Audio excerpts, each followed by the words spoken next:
जम्मू कश्मीर के पहलगाम में हुए आतंकी हमले में कानपुर के रहने वाले शुभम द्विवेदी की भी हत्या कर दी गई है।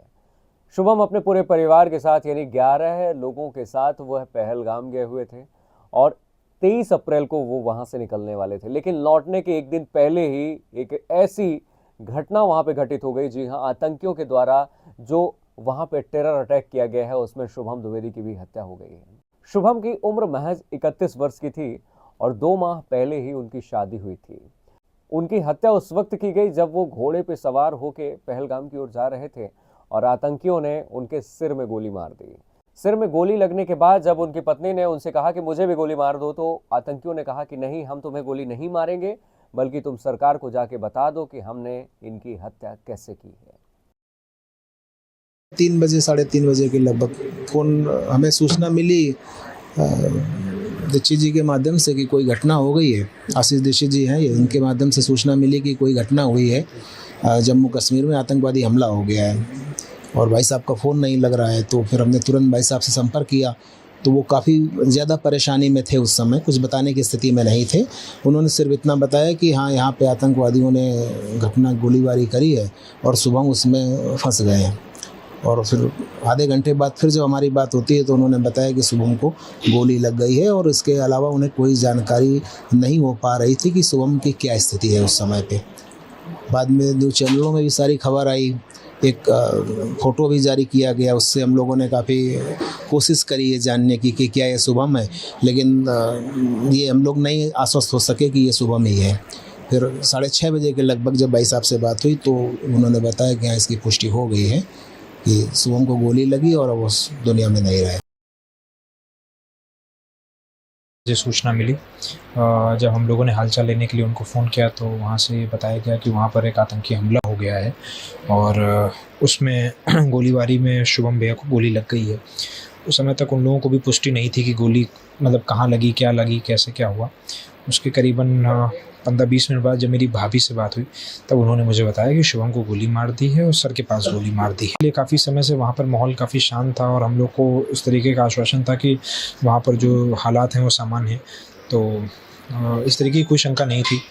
कल भी जब उनसे बात हुई थी तो इस तरीके की मतलब 2 दिन से वो 17 तारीख से वो वहाँ पर ही घूम रहे थे। इस तरीके की कोई शंका उन्होंने भी नहीं व्यक्त करी थी। उनके साथ उन्होंने भी यही बताया कि माहौल शांत है, हर जगह खूब पर्यटक हैं और काफ़ी मात्रा में पर्यटक आए हुए हैं। तो वही चीज़ थी कि हम लोग को भी ये लगा कि किसी तरीके की कोई ऐसी घटना का मतलब आशंका हम लोग को थी नहीं। हम लोगों ने अपने बुरे से बुरे सपने में भी इसके बारे में नहीं सोचा। सबसे मुख्य अपील हमारी यही है कि फ़िलहाल अभी वहाँ पर शव को लेकर के जो भी फॉर्मेलिटीज़ चल रही हैं उनको जल्द से जल्द निपटाया जाए। हमारे परिवार को कानपुर जल्द से जल्द शव भेजा जाए ताकि हम लोग अंतिम संस्कार कर सकें। दोस्तों, पहलगाम में हुए इस घटना को लेकर पूरे देश में एक गर्म सा माहौल बना हुआ है।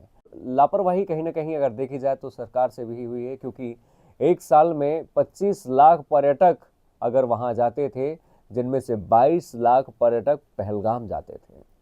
कहीं ना कहीं सरकार को भी अपने देश के नागरिकों को या पर्यटक स्थल पर सुरक्षा देनी चाहिए थी, लेकिन वहां पर कोई भी सेना का जवान मौजूद नहीं था। इसी के चलते जो भी कमज़ोर कड़ी उन आतंकियों ने पकड़ी कि वहाँ पे कोई भी सिक्योरिटी उन पर्यटकों को नहीं दी गई है, कोई भी सुरक्षा नहीं है। इसी के चलते वो वहाँ आए और धर्म पूछ कर, उनसे नाम पूछ कर कि तुम हिंदू हो, तुम्हारा क्या नाम है, और यदि वह मुस्लिम नहीं निकला तो उन्हें गोली मार दी गई। जिस प्रकार से पूरे देश में गुस्से का माहौल है, यह गुस्सा मेरे भी दिमाग से सिर्फ यही निकल रहा है कि आखिर ऐसे आतंकियों को क्यों बख्शा जाता है, और सरकार वो तमाम कोशिश करे कि इनको ढूंढ ढूंढ कर निकाले। और इस हमले के बाद, इस टेरर अटैक के बाद वहां पे एकदम छावनी सा माहौल बन गया है और उन आतंकियों को खोजबीन की जो कोशिश की जा रही है वो बड़ी तेजी से चल रही है। ड्रोन के माध्यम से, हेलीकॉप्टर के माध्यम से वहां पर सर्चिंग ऑपरेशन चलाए जा रहे हैं कि आखिर वो आतंकी बच कैसे जाएंगे। लेकिन हाँ, इस बात का अंदेशा जरूर है कि भविष्य में ऐसी कोई घटना ना हो। जितने भी पर्यटक स्थल हैं, चाहे वो जम्मू कश्मीर के हों या फिर जैसे भी जो भी जगह इस तरह के आतंकवादी कारनामे के साथ हो सकती हैं, जहां आतंकवादी घटनाएं हो सकती हैं, जहां पे माहौल बिगड़ा हुआ होता है, वहां पे सरकार को उन पर्यटक स्थल पर कड़ी सुरक्षा देनी चाहिए पर्यटकों के लिए। एक बहुत बड़ी सीख मिलती है इस घटना को लेकर कि भविष्य में ऐसी कोई घटना ना हो। जितने भी पर्यटक स्थल हैं वहां पे बहुत ही कड़ी सुरक्षा देनी चाहिए पर्यटकों के लिए। निहत्थे पर वार करना ये कायरता की निशानी है और जिस कायरता के साथ उन आतंकियों ने ये हमला किया है, इसकी कीमत उन्हें ज़रूर चुकानी पड़ेगी। आप क्या कहना चाहते हैं उन मासूम पर्यटकों के बारे में, सरकार के बारे में और उन आतंकियों के बारे में? किस प्रकार से उन पर कड़ा एक्शन लेना चाहिए? मिलते हैं अगले वीडियो में, तब तक के लिए बहुत बहुत धन्यवाद।